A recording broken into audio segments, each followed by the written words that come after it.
So, hi guys. So, ito naman yung aming magandang nakita sa SM. So, actually, last namin siyang option. Kasi hindi naman namin to kinailangan nung first born. But, yun nga, as nag-explain yung promodizer nito, malaking gamit talaga siya sa newborn. So, ito yung mga gamit niya. Actually, nandito sa picture. So, initan siya ng gatas pag nagtuto ka ng breast milk. So, of course, sa working mom, pag working yung misis nyo or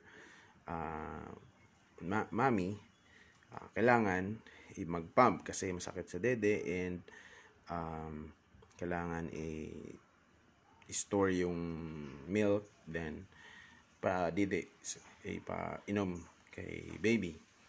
So, frozen yung gatas and kailangan siyang i-defrost.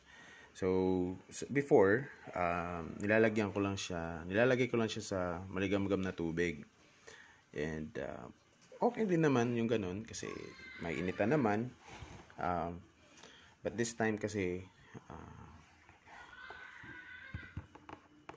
all-in-one na siya. So, dito ka na mag-init ng tubig, lalagay ka ng tubig. Then, tawag nun, meron din siyang mga ibang purpose like yung pag-sterilize ng mga biberon and all that, ng mga gamit ni baby. Tapos, pwede ka rin mag-store ng food, initin yung food dito ng baby. So, yun. Pero, ang nakita ko talagang gamit na gamit ito is yung pang sterilize ng mga biberon and yung pag defrost ng mga breast milk. So, yun. Cute naman siya. Ang price niya pala guys ay nasa 2,500 yata. Yeah, 2,000 plus to 2,500. Kasi yung price niya dito ay 2,099.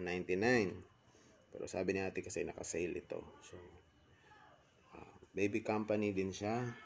Hindi na kami tinantanan ng baby company. Once pumasok ka at nagtanong ka dun sa kanila, hindi ka nila tatantanan hanggang hindi nila ma-pitch sa'yo yung mga product nila for babies. Which is beneficial naman. And, diba?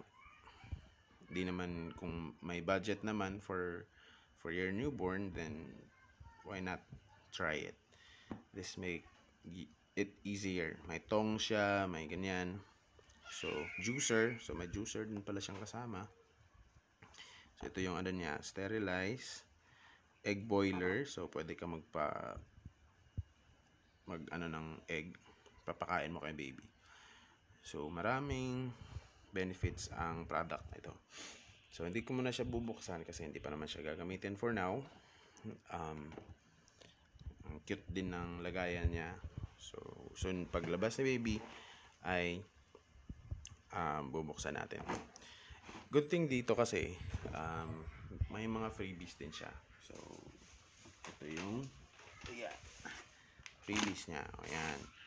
So, baby wipes na gamit sa newborn until 2 years old yata or 1 year old, and yung sandamukal na cotton buds na gamit din sa bata para sa tenga, sa ilong, panlinis. So, yan. So, gamit ang baby wipes sa mga baby.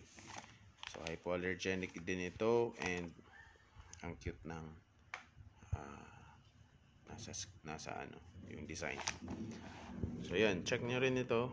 So, very helpful siya. For sure, may mga online naman na mabibili mga ganito. And which is maganda din naman siguro.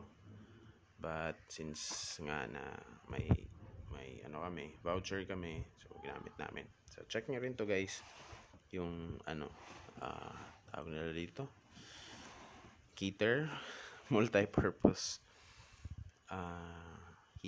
Multi-purpose rapid steam sterilizer. So, yun yung pangalan niya.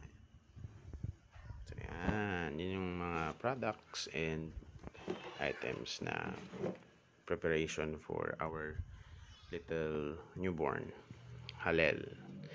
So it's not yet final kung halal talaga, pero kung loobin ng Lord, yun yung papangalan namin kay baby. Pero kung magbibigay si Lord ng ibang pangalan, then babaguhin namin. So, yun.